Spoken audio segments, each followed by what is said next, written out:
Salam dostlar. Bu bölümde kıskaça öýede işleyip sizlere öğrenelim awr derece üçin.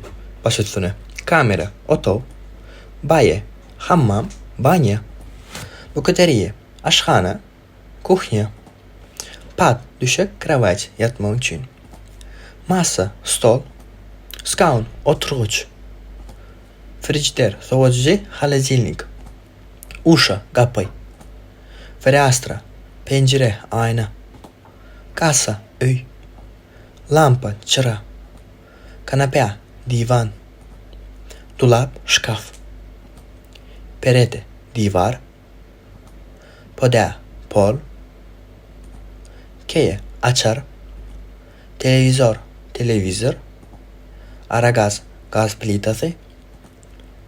Şonlukly dostlar tamamladık. Egerde rumen dilini öğrenmek hem de efektivini öğrenmek isteyen bolsaňyz dilden dil aplikasiýasynyň hyzmatyňyzda oyunlar, gyzykly testler, iskustywny intellekt, AI molum, ýani gaty gyzykly geçiriň ulanyň. Sag olun dostlar.